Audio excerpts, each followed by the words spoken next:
Hello you beautiful people, it's Mandy and welcome back to the channel. Today we are actually building a restaurant in Windenburg. I'm gonna be transparent. One of the things that is probably going to drive you absolutely crazy is that I furnish in the middle of building. I don't know why I do that. I've always done that. It's just a weird habit that I've gotten into, but that way too it also helps me figure out how big the room should be or how to fit things in a little bit better. Like as you can see here with the boots, it made it a little bit easier for me to determine how big that platform should be. And of course, resizing is always an option, regardless of if it's there or if it's not. But as far as inspiration for this build goes, I did go out to dinner with my parents for my mom's birthday over the weekend. And I'm sitting there, and it's kind of like a little hole-in-the-wall type restaurant. Like, you know, where the blue hairs hang out, as I like to say. And it was a cute little quaint place, so I kind of thought it'd be a cute little idea for a pub. And what better place for a pub than in Windenburg?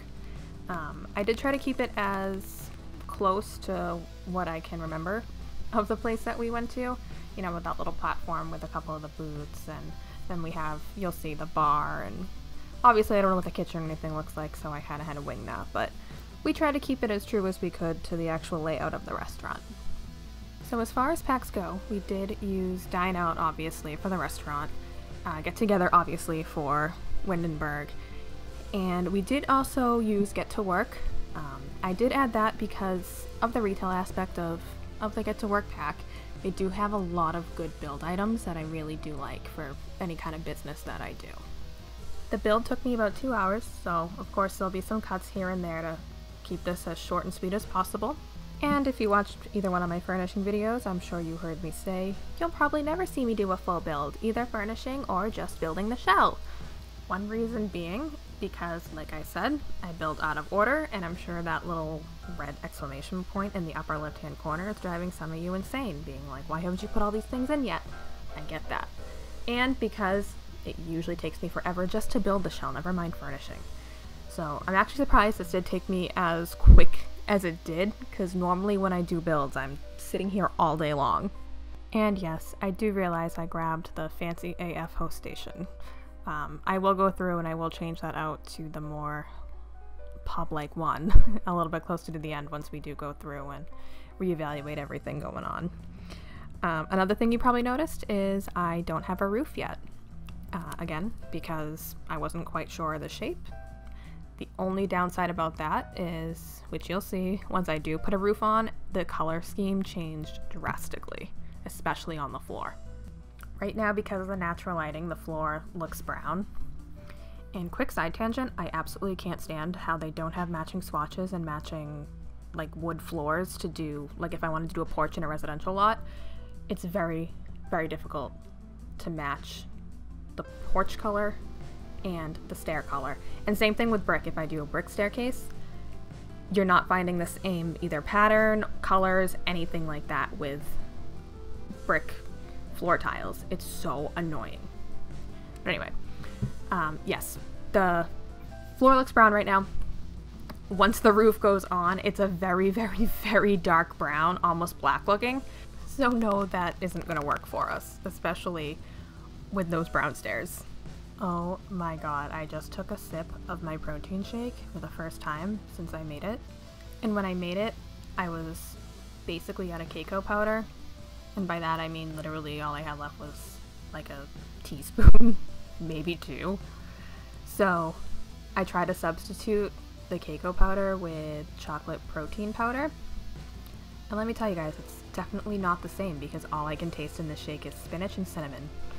And it's really not great. And that is my first world problem for the day. Actually, the other first world problem I had is I went to get a car wash, and I couldn't get a real car wash because it was broken. I had to get a touchless car wash. So now there's little spots all over my car.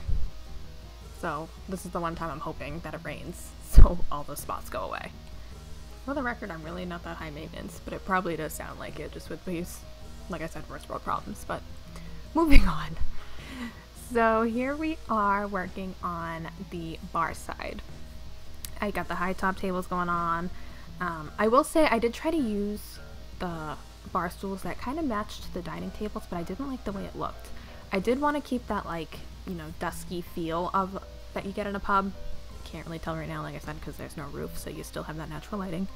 But I did end up bringing over the green that's in the booths over to the bar part. One thing you might notice as well is this bar is not functional. Well, I shouldn't say that. The bar part itself is functional. But I don't have any bar stools, so they can't actually sit there. I just kind of have it there, to be honest with you, for aesthetic.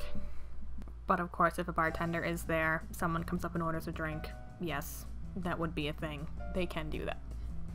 I will say as well, this restaurant does have a ton of seating, so there really is no reason that you can't get a seat here. Unless, of course, I screwed up and put tables too close together or too close to a wall, anything like that. As far as actual seats go, you'll have, of course, this whole bar section. There will be more than 4 tables. They just haven't gotten there yet, apparently. You'll have that whole platform section, and there is going to be outdoor seating as well. But as far as the outdoor seating goes, Windenburg, if I remember correctly, is a little bit rainy, so it's probably going to be hit or miss if you can actually eat outside. But then again, this is The Sims, and even if it is a torrential downpour, you probably will still see them sitting outside. Every time I make a bar, 9 times out of 10, hands down, I'm more than likely going to put a mirror behind a bar. And I'm probably going to always put those liquor things right above the mirror and a TV. That's just like what I always do. It's what I'm used to when I go to a bar and I see stuff like that. I'm sure in real life it's some kind of liability, so the bartender doesn't actually have to sit there like a creep and just stare at you if something's being sketchy, like someone takes your drink or puts something in your drink or tries to even leave without paying, anything like that. But I just like bringing a little bit of realism. I'm not going to say it's going to be like my signature, because I'm sure other people do it, but it's definitely going to be something that you see me do quite often, if there's a bar. Alright, condiments, menus, all that pre-pandemic stuff. As you see right there on the tables. Trying to bring a little bit more natural lighting in.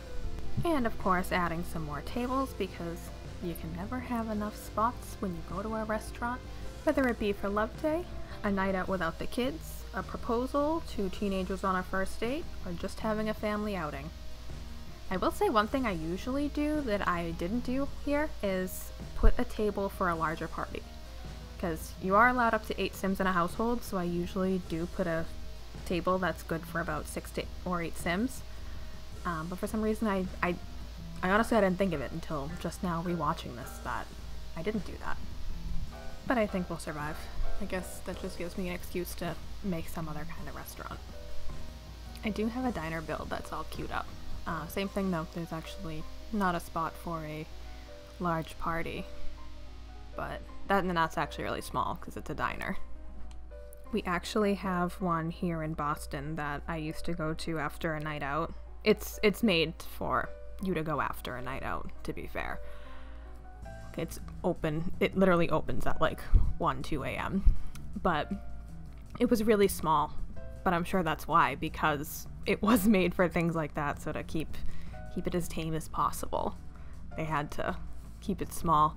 But not even like two dozen people at the same time could be in there. It was wild. There was actually a line that you had to wait in to get in. And if you were showing any signs of being like too loud, too crazy, or anything like that, too wound up, they wouldn't let you in. I mean, the diner I built has nothing to do with that at all. It's just because I mentioned diner, it popped into my head. But the diner I built is more so like your stereotype, like the red furniture, checkerboard floors. I even added a breakfast bar in there. I can't tell you if that's fully functional, but I will say I do have it in one of my, in my current household world, and I have never actually seen anybody use it, so the possibilities there are endless. But that's a different build, different narrative for a different day. Okay, so here we did add some dormers, just because looking around at all the different builds, whether they were fake or not, I did want it to fit in a little bit better.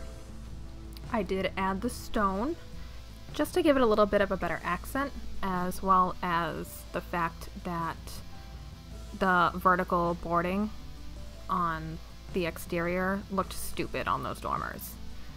And here is where we're switching out that hostess table for one that fits in a lot better. And as you can see, like I was saying, those floors looked black, and it did not match what I was going for at all. So we did swap out and go for the just wooden floors, And I couldn't figure out why that little area right there was discolored, and it's because there was an invisible room. Which I didn't even realize was a thing, but apparently it is.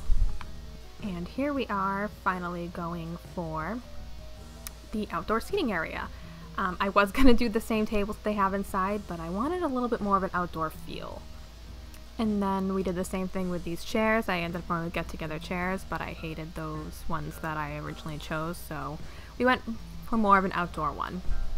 Now, this area is going to look very squished together, but I do think it is fully functional. I mean, they are kind of close together, but I've seen them, and by them I mean Sims. I've seen Sims fit into worse spots, but I've also seen them not be able to walk over a plate, so we'll see there. And now we needed to go with some mood lighting. So we did end up going with that corner, and then I did end up out of nowhere, just now we're going to be landscaping.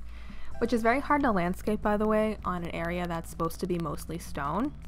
So I kind of had to go from what was around in the landscaped area to make it look like any of these bushes or, you know, flowers actually belonged there. So we tried to keep it as business, but as landscaped as we possibly could without making anything look out of place. And if I do say so myself, I think we did a pretty decent job doing that. Of course, now we gotta eliminate the clipping. We gotta add a little bit of dirt. We gotta add a little bit more of bushes, so we can add a little bit more trees, and then we're gonna make this tree look as taken care of as possible, which is why we added the fence and we added a little bit more of some filler flowers, just so obviously it filled in, hence the name. It filled in that little fenced area a little bit more, and as you can see, I'm comparing what flowers are in there and what I can use. So that way it just looks a little bit more taken care of and it looks like it belongs in this world. And of course we gotta add in the rocks so we can fill in some more empty gaps without making everything too symmetrical. And now we're moving on to the entryway. So the restaurant that I modeled this after does have a little entryway which kind of also served as a seating area, but all it had was one bench. So like obviously if there's a, you know, a 15-20 minute wait, anything like that, you go sit out there. Obviously that's not going to be an issue here in our Sims world because they never fully fill up, and as we already discussed, there's plenty of seating that there shouldn't be any kind of wait. So really, this area is all about the aesthetic.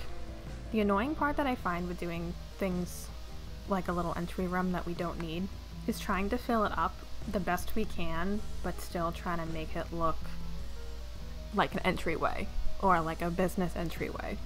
So we added this plant, we added the trash, so of course there's anything you need you can throw out, and then I added this bulletin board just because it kind of looks like, you know, if there's any fundraisers or anything like that, it'll be on that board.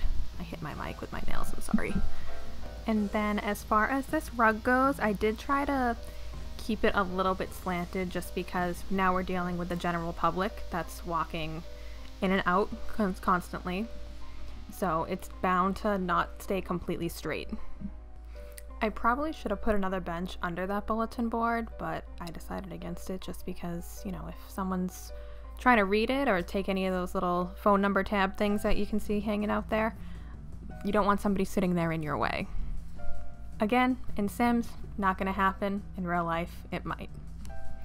So here I did have to swap out the door to get into the kitchen just because I wanted to fit in 2 of those little cooking stations.